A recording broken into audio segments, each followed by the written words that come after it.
Now, when it comes to the warlord Khalifa Haftar, his military abilities and his reported backers have put him on the outskirts of Tripoli. He could, in theory, be part of the solution, not part of the problem.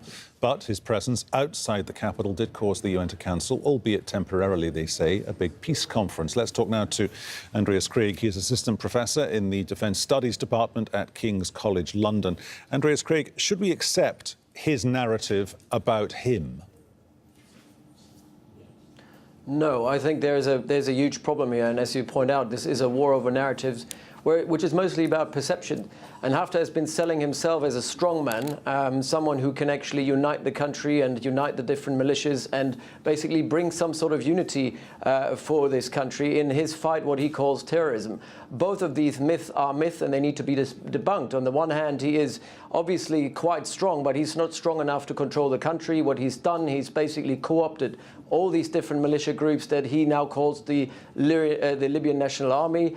Most of them have been either coerced or have been paid off to basically join his ranks, but they can't really be controlled permanently. Many of them have already defected or would defect if they've actually ever been met with staunch resistance.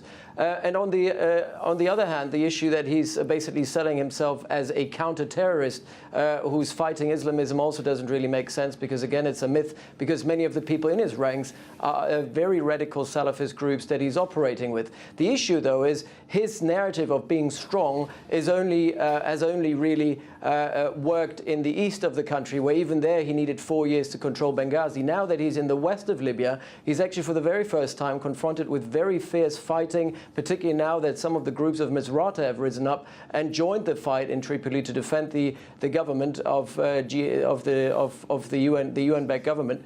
But the issue with all that is that Haftar is actually what I've said. He's very much too strong to fail, but also too weak to control, which will lead to the stalemate that we're seeing right now, which is atrocious warfare, street by street, which no side can really win. Definitely Haftar cannot. Is he a bit slow on the uptake as well when it comes to fighting his opponents, when his opponents are distracted with those other militia, and also particularly with ISIL? He seems to have something of a track record, albeit at a low level, of missing an open door and reacting a little bit too late. Yes, that is true. I mean, we've seen for the last couple of years that there has been no consolidated opposition to Haftar. Haftar has been strong and strengthened because of his external support by Egypt, the UAE, Russia, and also to an extent by France. And on the other hand, we've only seen a very weak government, which has been UN-backed, but with no real teeth. And on the ground, a variety of different militias in the West that never could unite behind this government, and they can't unite behind this government now. I would make the argument here that they're uniting against Haftar at the moment. And I think this is the problem that Haftar is facing. He completely miscalculated that particularly the forces of Misrata would get drawn into that fight and resist, Haftar resist the idea of a military government, because that's not what they started the revolution for in 2011. So there's a massive miscalculation, and his argument of fighting ISIS can also be debunked quite easily, because most of his fighting, most of the airstrikes that he has been launching against opposition forces were not actually against ISIS. They were against these more moderate rebel groups that are now backed or somewhat backing the GNA government, fighting him again. It's been so in this war over narrative, he's kind of losing traction, because now the international community sees what he's really all about. He's there to basically undermine the political process by the UN and impose his will against the majority of the country. And I think that is quite the problem. And I think that's where he's losing in the information space across Europe, but in general also across the Arab world.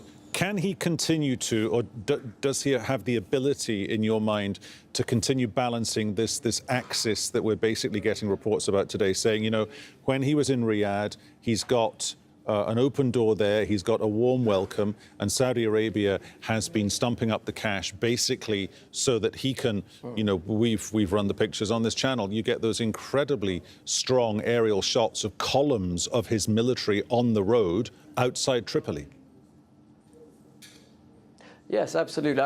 We shouldn't underestimate the foreign backing, and I think that a lot of the criticism of the international community should go to the external backers of Haftar. And, you know, tens of millions of dollars allegedly coming from Saudi Arabia. We've seen millions and millions coming from the UAE since 2014, material support, operational support, financial support. Egypt, obviously, and the UAE have flown airstrikes and supported him with air power, which has been also a game changer, because on the other hand, most of the defenders of Haftar don't have any air power, don't have any ability to defend themselves against bombs from the air, which is also now a bit of a game changer in Tripoli. But the issue is on the ground. It's what he's doing right now. He's basically inflicting havoc on Tripoli. He's destroying the capital through area effect weapons. But what he cannot do is move in and control their territory, because on the ground he doesn't have people who are able to fight. The LNA is a loose accumulation of different militia groups that are so far have never really been tested. And when they have been tested, they've been tested on their home turf in the east. They've not been tested on the ground now in the west of Libya, where they don't control the hearts and minds of the people. And I think that is the big issue here. He can control Tripoli, but he will never be able to control the ground. And I think that's where, you know, the big miscalculation lies. But obviously, the fact is, since Saudi, the UAE, Egypt, and also to an extent France support him, he still has somewhat of air to breathe and continue, despite the fact that this war is actually strategically already lost for Haftar. Andreas, you mentioned Egypt there. Is he the new Sisi of Libya? Good point.